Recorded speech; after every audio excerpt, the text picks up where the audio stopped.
In a shocking escalation, Russian President Vladimir Putin has approved a revised nuclear doctrine, following US approval for Kyiv to use long-range missiles to strike deep into Russian territory. This revision makes it clear Russia could now consider using nuclear weapons in response to a conventional missile attack, especially if backed by a nuclear power. This is no longer mere saber-rattling. Russia's nuclear response is now one step away, and that step could change the course of the war and the world. The Ukrainian army cannot do this on its own. That's why what's happening now is all being done by NATO officers. The only question is whether they will allow themselves to strike deep into Russian territory or not. That's the question. Naturally, we will have to respond accordingly. How to respond? When? Where exactly? It's too early to discuss that.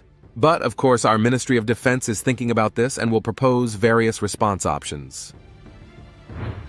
This decision sends a stark warning to the West, signaling a dramatic shift in Moscow's nuclear strategy amid the ongoing conflict with Ukraine.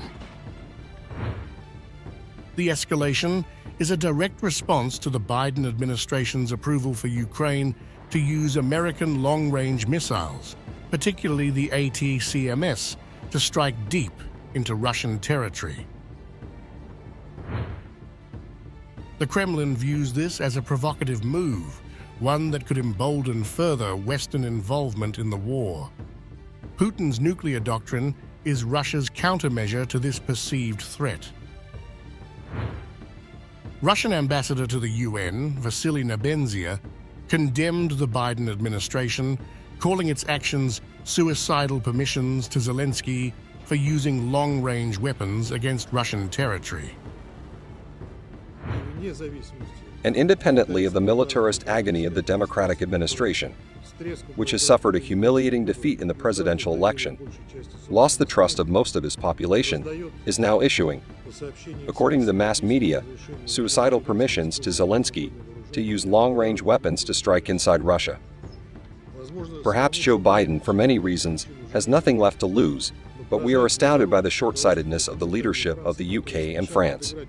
They are eager to play into the hands of the exiting administration and are driving not just their countries but the entire Europe into a large-scale escalation with drastic consequences. And that is what our former Western countries should think very hard about. Under the revised doctrine, any conventional missile assault, drone strike, or aerial attack on Russian soil could now warrant a nuclear response, especially if supported by a nuclear-capable nation. Putin's decision to formalize this stance in Russia's nuclear strategy is a clear warning to the US and NATO. Moscow will treat any coordinated attack as an existential threat, triggering catastrophic consequences. The updated doctrine, combined with the West's increasing support for Ukraine, signals a dangerous escalation, bringing Europe and the world closer to a larger, more devastating conflict. As the war in Ukraine intensifies, Putin's revised nuclear posture raises fears of direct confrontation between nuclear powers, pushing the world closer to catastrophe. With both sides locked in a high-stakes standoff, the risk of a miscalculation or further provocation escalating into a global conflict is rising. The world stands on the brink, with the shadow of World War III looming larger than ever.